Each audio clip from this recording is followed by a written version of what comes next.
vivimos en tiempos desafiantes, en un mundo cada vez más difícil, cada vez más negativo. Y se hace muy difícil esta declaración o esta invitación de Dios en 1 de Pedro 2:9, que dice: mas vosotros sois linaje escogido, real sacerdocio, nación santa. ¿Cómo podemos ser santos? ¿Cómo puede una iglesia ser santa? ¿Cómo una iglesia puede ser linaje escogido, diferente? Porque Dios llamó al pueblo, a su pueblo, para hacer luz a las naciones, luz en un mundo de tinieblas. ¿Cómo podría ser luz si vivimos en un mundo totalmente opuesto a la palabra de Dios? Una generación digitalizada desde el vientre de mamá. Antes nos aconsejaban a los padres primerizos que debíamos hablarle a la barriga de mamá, ¿no? Y yo me acuerdo que le leía, ¿no? Le leía. Y el otro día me llamó la atención interesante, un video de YouTube estaba viendo por mi hermana que hace poco tuvo un embarazo, y decía que, bueno, lo que antes era pues un libro, papá tiene que leerle, ya dice, no, papá tiene que ponerle la música, algunos videos, algunos podcasts. O sea, ¿cómo cambia, no? Ya los libros ya no están en esos mandamientos para un padre súper bueno. Es que el tiempo ha cambiado. Hoy por hoy se hablan de enfermedades mentales o problemas emocionales que antes no hablaríamos. ¿Cuánto bullying me han hecho a mí de niño? Pero yo nunca supe que era bullying, ¿no? Serio. Hoy se habla hasta hay diccionarios solamente para palabras que tienen que ver con problemas digitales o problemas de internet, etcétera. Y repito, y sigue diciendo: ¿cómo podemos ser una iglesia positiva en un mundo que nos invita a todo lo contrario? Donde año a año todo el ambiente, en todos los áreas de la vida o en las áreas de la sociedad, se promueven ideas que van en contra de la Biblia. Yo estoy seguro que si en este momento yo hablaría algo acerca de en contra o quizás diferente a la opinión de este grupo, y ustedes me grabarían y harían un short, yo sería, en una semana me volvería un famoso yo. Pastor Heisen o pastor adventista, etcétera, habla contra los... ¿Pero acaso yo hablaría en contra de ellos? No, yo hablaría apenas lo que la palabra dice. Para entender eso, quiero compartir con ustedes 7 desafíos de la iglesia actual, y voy a pasarlos brevemente, rápido, por cuestiones de tiempo. En primer lugar, vivimos en una sociedad posmoderna. Bueno, el posmodernismo nació en respuesta al modernismo y tiene como principal enseñanza la relatividad de las cosas, en respuesta al fracaso del modernismo, ¿no? Con la Segunda Guerra y la Primera Guerra Mundial y las ideologías, etcétera, del comunismo, entre otras. Como han fracasado esas ideas, dice este postulado, que lo mejor es alejarse de la ciencia, y lo que hoy es válido es la experiencia, es el sentirse bien, ¿no? Y ahí mucho tienen que ver las religiones o ideologías o filosofías orientales. O esta filosofía ha sido muy bien recibida por una generación que me incluyo, no todos los que han nacido de 1982 hasta el 2005, 2000 promedio, los famosos millennials, son un grupo especial. Acá quiero leer con ustedes un pensamiento que dice: no es suficiente saber, dicen ellos, es necesario experimentar. Ellos se aproximan a lo religioso con ambos hemisferios cerebrales. Es por eso que lo racional y lo lógico debe ser acompañado por lo emocional y lo intuitivo. Para la mayoría de esta generación de personas no existe verdad absoluta. Por lo tanto, el posmoderno no puede relacionar, en su mente, no podría relacionar las doctrinas, ¿no?, su fe, su experiencia, su religión, con un estilo de vida. Para él es totalmente diferente. Toda la semana yo puedo tener un estilo de vida normal, entre comillas, y el sábado puedo santificarme. La Iglesia Adventista, dentro de sus 28 creencias fundamentales, tiene 6 doctrinas que tienen que ver con la conducta cristiana, ¿no?, o el estilo de vida cristiano. Por ejemplo, la ley de Dios, el sábado, la mayordomía, la conducta cristiana, el matrimonio y la familia. De manera interesante, para una sociedad postmoderna es imposible creer en un día de reposo. Es imposible creer en la ley. Si no hay ley, no hay verdad absoluta. ¿Por qué? ¿Quién te ha impuesto esa ley? La Biblia fue escrita por personas de un tiempo y debe ser entendida en su tiempo y no para nosotros. ¿O cómo es posible dar los diezmos, ¿no? ¿Para qué? ¿Para qué dar los diezmos si supuestamente Dios no necesita dinero? Y es interesante, queridos amigos, que el matrimonio para una persona postmoderna no es un asunto serio, y mucho menos la familia.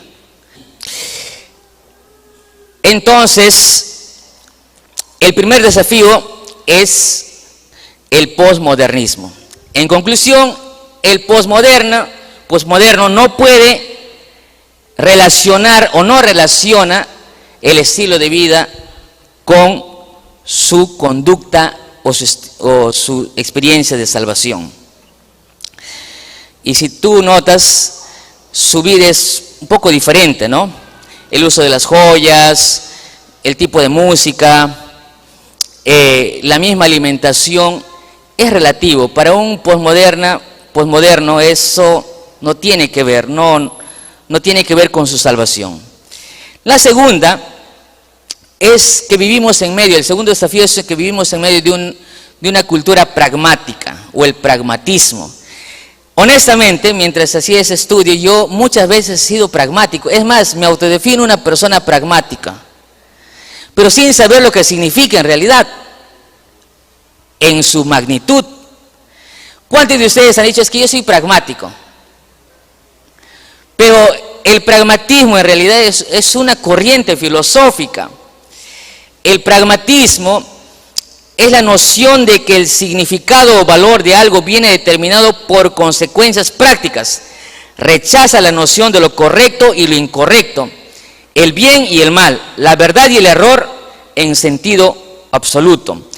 El pragmatismo define como verdadero todo aquello que es útil, lucrativo y ventajoso. Las ideas que no parezcan viables o relevantes son rechazadas. Y tú puedes decir, pero pastor, eso ahí en realidad es bueno, ¿no? Si no funciona algo, pues, ¿por qué vamos a seguir haciéndolo? ¿Y cuál es el problema entonces? Porque la mayoría, un pragmático, la cultura pragmática o la influencia del pragmatismo en la iglesia es peligrosa, porque la Biblia no se puede regir por nuestro juicio propio de lo que puede ser, no, sino que está basada y fundamentada en la palabra de Dios. Nuestra fe se fundamenta no en tu juicio, si es bueno o es malo, en tu propia percepción, sino en lo que dice la palabra de Dios. Por eso es que vas a encontrar declaraciones con que, ¿para qué seguimos haciendo cultos de oración si nadie viene? Mejor no hagamos culto de oración.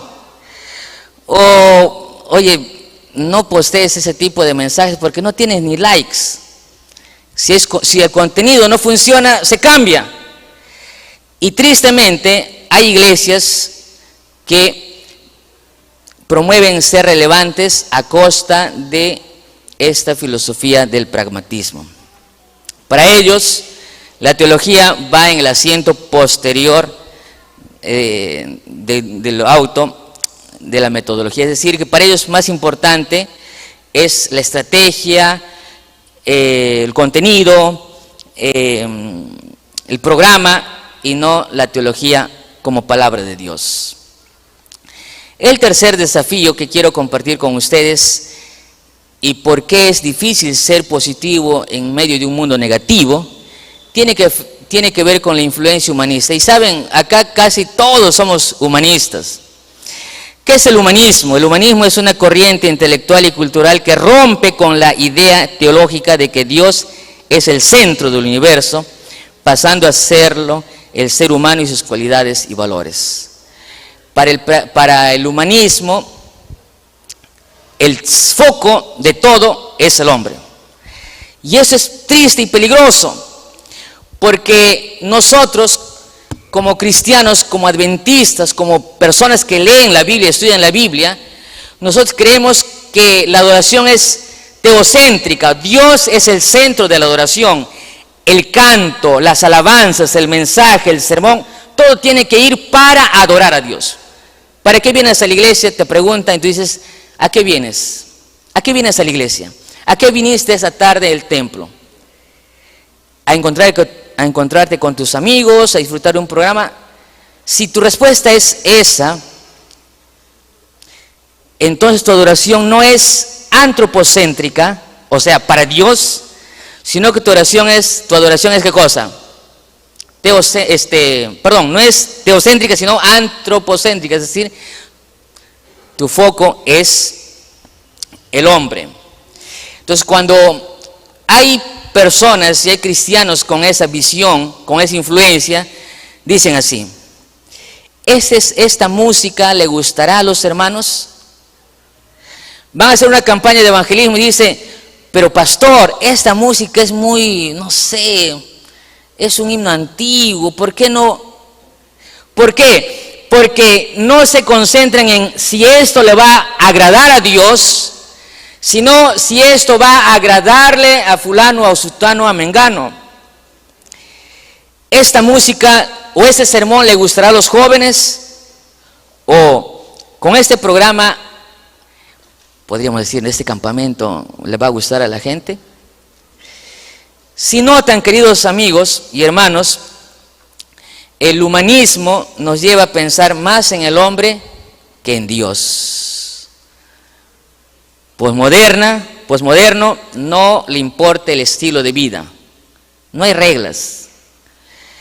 El segundo, ¿qué era? El pragmatismo. ¿Qué es el pragmatismo? Si es bueno, avanzamos. Si es malo, pero no es guiado por la Biblia, sino guiado por sus intereses, sus pensamientos, por sus intereses básicamente. Pero el humanismo está basado en agradar a personas. Y amigos, yo hablo de eso a nivel de pastor, a nivel de hermanos, a nivel de todos. Y no lo tomen a personal cuando yo hablo de esto, no hay de iglesia. Yo no hablo de iglesia, hablo de un desafío actual de una generación que por eso enfatiza la teología de la prosperidad, sermones de superación.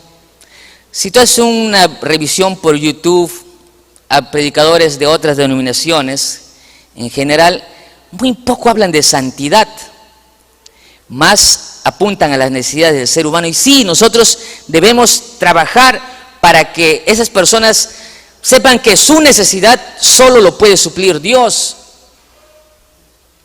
Pero es muy diferente a interesarse en agradar a seres humanos y no a Dios.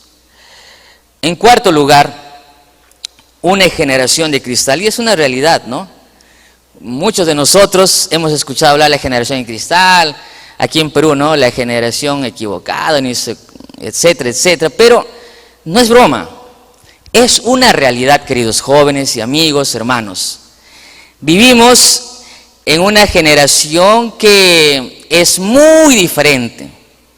Miren, esta cita dice: la generación de cristal y su sensibilidad por las causas sociales. La generación de cristal o generación Z son los nacidos después del año 2000, los que tienen de 22 para abajo. Son una generación especial de niños sensibles, creativos y muy intuitivos. Bueno, yo ya no soy de eso. Algunos tampoco, pero van a tener hijos, pues, ¿no? Y mis hijos sí son. La generación de personas que se convierten en adultos en la década del 2010, vistos como menos resistentes y más propensos a ofenderse que las generaciones anteriores. Bueno, ahí esa generación que dice, ¿no? Dicen así, un día un joven me dijo así, pastor, yo no quería venir a la iglesia, pero mi mamá me dijo que usted habla a veces en la tele, así que he venido. Pero antes de venir, he visitado su canal de YouTube. No me ha convencido, pastor. Yo casi me muero, ¿no? De vergüenza y de un poco, ¿qué te pasa, muchacho? 11 años tendría el chico. Y me dice, para mí, pastor, el buen predicador debe hacer dos cosas. Mira, un muchacho de generación Z. O me debe hacer llorar o hacer reír. Si para mí el predicador no me hace llorar o reír, no pasa nada. Y yo le digo, ¿y en qué lado estaré?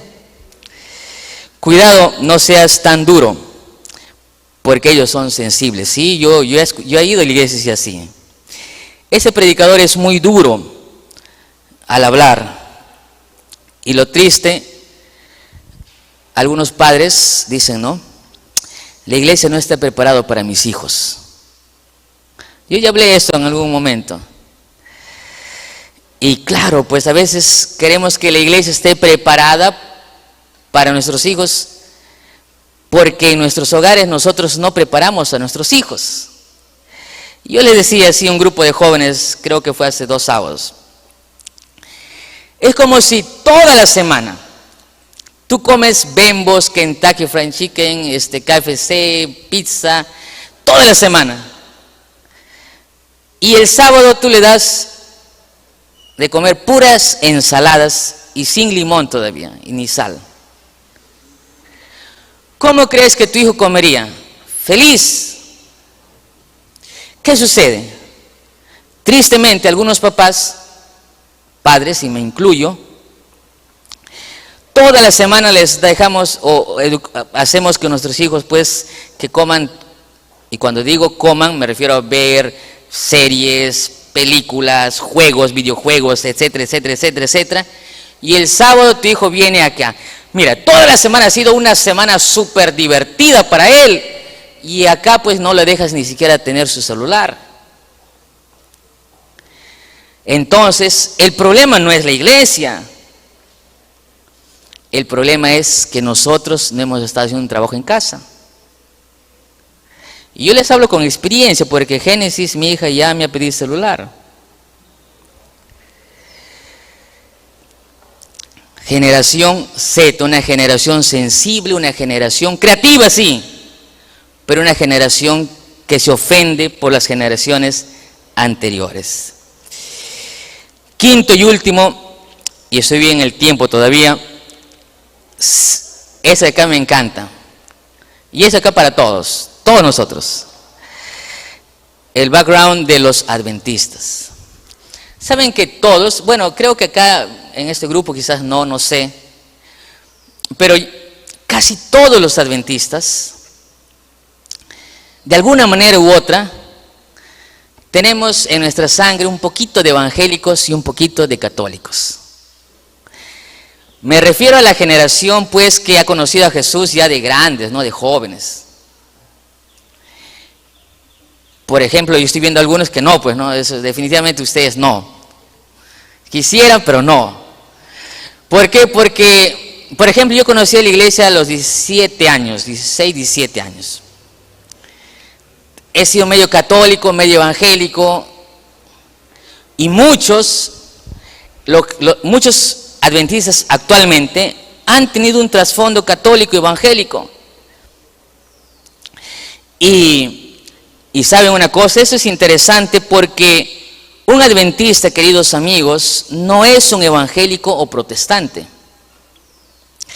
Más de los cerca de 32,000 denominaciones en el mundo. Yo me acuerdo que cuando me bauticé, yo estaba estudiando en la Universidad Nacional de Ucayali, y vi un hermano que era un hermano de mi iglesia. Y en mi salón, después de algunos meses, me di cuenta que también habían adventistas. Y es interesante que cuando lo miraban el hermano mayor, que él era profesor en la universidad, muy buen hermano, en la iglesia todos bueno, yo le decía pues hermano Basilio, hermano tal, ¿no? Y en la universidad, este compañero mío, que era un compañero y era adventista, él era mayor, pues el hermano era mayor, y este muchacho le dice, viene al grupo, oye, ¿qué tal chicos? ¿Cómo están? Y él le dice, hola Basilio, le dice, ¿no? Y yo me quedé impresionado, ¿no? Hermano, ¿qué tal? Y después el hermano me dice, te felicito, ¿no? Porque no te avergüences de tu fe, me dice. Porque algunos no quieren decir que son adventistas. Algunos prefieren decir que soy cristiano. Pero no para ser amigables, sino para que no lo vean como tan radicales. Y amigos, nosotros los adventistas no somos evangélicos o protestantes en general. Como algunos no se creen evangélicos adventistas, entonces pueden hacer su culto y su repaso a la lección y sus citas famosas del tal pastor y tal líder de religioso, hasta vestirse, hablar y creer que esa es la enseñanza correcta, cuando todos los católicos en general y los evangélicos o protestantes en general, no de manera específica, todos ellos tienen su punto de convergencia en las ideas filosóficas de Platón. Es un tema bien grande, pero solamente podría decirles que nosotros apreciamos lo que Martín Lutero hizo en la Reforma, pero nosotros no creemos en todo lo que Martín Lutero enseña. Él decía así, en la predestinación eterna y atemporal, Dios ha decidido, causado, antes de la fundación del mundo, quién se salvará y quién será destruido. Para un evangélico en general, así facilito los explico, Dios ya definió quién va a ser salvo. Lo único que nosotros debíamos hacer es aceptarlo. Si tú has aceptado a Jesús, en la predestinación de Dios, en el conocimiento absoluto de Dios, así mañana peques, te alejas de la iglesia, hagas lo que hagas, igual bastó que un día creíste y al final tú serás salvo. Por eso es que para la mayoría de evangélicos y católicos, el estilo de vida no tiene nada que ver. Para ellos es muy difícil entender que existe un santuario que tiene tres partes, el lugar santo, el atrio, el lugar santo y el lugar santísimo. ¿Qué le vas a explicar a ellos? No van a entender. ¿Por qué? Porque para ellos, aquí en el atrio, Jesús murió por nosotros y ahí se acabó todo. Para ellos no hay santificación y por lo tanto tampoco hay glorificación. Jamás nos confundamos de que somos evangélicos. Y aunque ustedes sonrían algunos, hay adventistas que se creen evangélicos. Por eso es que escuchan música evangélica. Por eso es que hablan como evangélicos. Sí, los evangélicos tienen cosas bonitas. Hay evangélicos honestos, sinceros, sí. Pero un día conocerán del evangelio, de la gracia de Dios y el verdadero evangelio. Y saben, los católicos y evangélicos en general, a poco o nada les importa en el estilo de vida. Bueno, y para ir finalizando, el apogeo de una iglesia emergente, ustedes van a ver este término usado en conversaciones con otros cristianos. En realidad, un emergente puede ser adventista, solo que el movimiento de la iglesia emergente en realidad no tiene religión, o sea, no tiene denominación. Todos, eso es lo más lindo de ellos, supuestamente. Que tú puedes ser adventista, pero ser un adorador emergente. Y ellos son los que traen la modernidad o los que intentan poner modernidad para ganar a otros, para salvarlos. ¿Cómo esa música no? Con esa música nunca vas a lograr que esa gente venga. Tenemos que cambiar, tenemos que ser relevantes, tenemos que innovar, tenemos que ser creativos, sí. Todo eso vale mientras esté fundamentado en la palabra de Dios. Y bueno, para finalizar, por tiempo, ¿qué dice allí? La vida, dice, la vida de Jesús es como un supermercado. Los que pertenecen al movimiento emergente, para ellos dicen, no, nosotros vamos a emular lo que Jesús hizo. Y Jesús es nuestro único modelo. Pero dice, pues ya, pues entonces haz lo que Jesús hizo. Todo. Entonces para ellos miran la vida de Jesús como un supermercado. Bueno, eso me gusta, llevo acá mi carrito. De acá me gusta, llevo mi carrito. No. Y finalmente, la cultura del equilibrio. Eso es lo último. ¿Cuántos de ustedes han dicho alguna vez, pastor, todo, ¿cómo es? Todo extremo es malo. Hay que ser siempre, ¿qué cosa? Equilibrado. Ni mucho, ni poco. Pero ¿será eso bíblico? Yo confieso que siempre he dicho, hay que ser equilibrados. Miren, los extremos nunca son buenos, dicen. Todo en exceso es malo. Hay que ser equilibrado en todo. Yo no sabía, porque todos somos ignorantes, ¿no? Pero esta es una cultura, es una filosofía oriental que busca encontrar el punto medio o de balance de las cosas. Un adventista puede ser equilibrado. ¿Qué dicen? Una vez al año no hace daño. ¿Sí o no? Yo le he dicho muchas veces. Una vez al año no hace daño. Una vez al mes, qué lindo es. Una vez al día, qué alegría.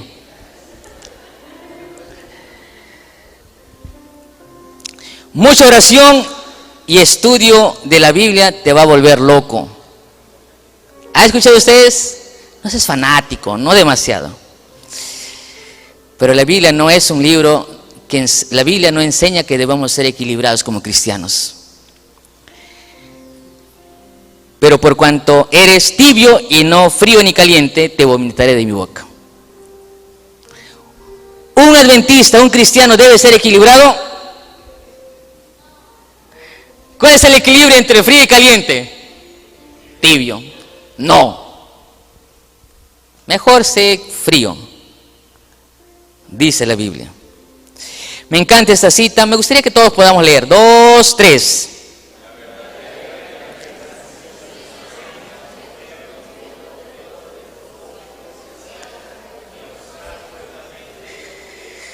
Miren,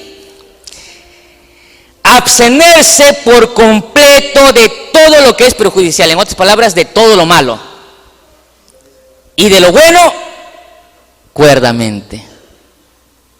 Amén, hermanos. ¿Qué quiere decir eso?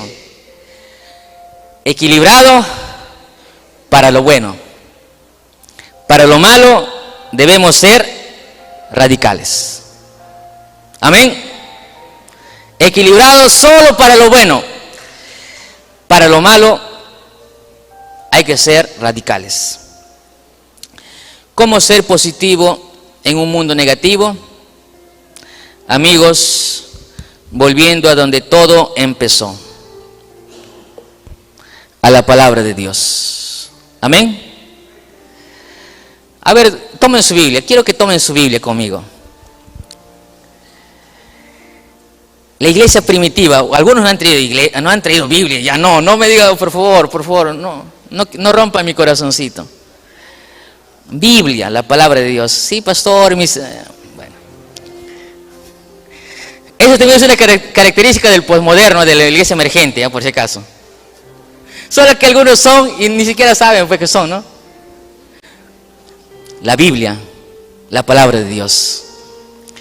Ese pueblo maravilloso que fue capaz de morir por su fe, ese pueblo que vivía en la enseñanza de los apóstoles, la comunión fraternal, el partimiento del pan, la oración y la predicación. Ese pueblo que decía, es necesario obedecer a Dios antes que a los hombres. Amén. Ese pueblo que guarda los mandamientos de Dios y tiene la fe de Jesús. Ese pueblo que fue llamado por Dios para hacer luz a las naciones. Amigos, nosotros debemos ser diferentes. La Biblia no tiene un mensaje popular. Juan el Bautista fue decapitado por hablar de la palabra de Dios. Cuando tú lees el libro El Gran Conflicto, el conflicto de los siglos, vas a ver que en los últimos tiempos la gente será apresado, será enjuiciado, será condenado por predicar la palabra de Dios. Si nosotros queremos ser esa iglesia, tenemos que empezar a predicar la palabra de Dios. Sí, fulano de tal habla lindo, fulano de tal habla bonito, es un influencer, es un predicador famoso, tiene muchos likes, tiene millones de views. Pero no me interesa, a mí me interesa lo que dice la Biblia, la palabra de Dios. Porque nosotros no queremos ser una iglesia al gusto del cliente, que tenga cultos y programas a la carta. Nosotros somos linaje escogido, real sacerdocio. Nosotros somos hijos de Dios. Por esto el mundo no nos conoce, porque no le conoció a Él. Cualquiera pues que quiere ser amigo del mundo, se constituye en enemigo de Dios. Amén. Yo quiero terminar con un desafío. Miren, la intención de este mensaje, que a la vez es un tipo seminario, no es atacar a nadie, no. Este mensaje es para mí también. Yo les dije que yo estaba diciendo muchas veces soy pragmático, pero sin saber lo que significa realmente un pragmático. O la cultura del equilibrio, ¿no?, que muchas veces solemos decir, etcétera, y tantas cosas. Yo hago un llamado y una invitación a mi iglesia, porque esta es mi iglesia también, a volver a la palabra de Dios. Amén. ¿Cuántos de ustedes hoy se han levantado y han estudiado su Biblia? Bueno, no he dicho que levanten su mano, pero está bien, amén, amén. ¿Cuántos de ustedes han hecho su culto familiar, los padres, los esposos? ¿Has leído la Biblia con tus hijos? ¿Has cantado? ¿Has orado? Y finalmente, nunca dejemos de congregarnos. Estudiar la Biblia de manera personal, de manera familiar y de manera congregacional. Si nosotros queremos permanecer como ese pueblo de la Biblia, ese pueblo que guarda los mandamientos de Dios y la fe en Jesús, necesitamos hacer de este libro, de la palabra de Dios, nuestra única regla de autoridad y fe.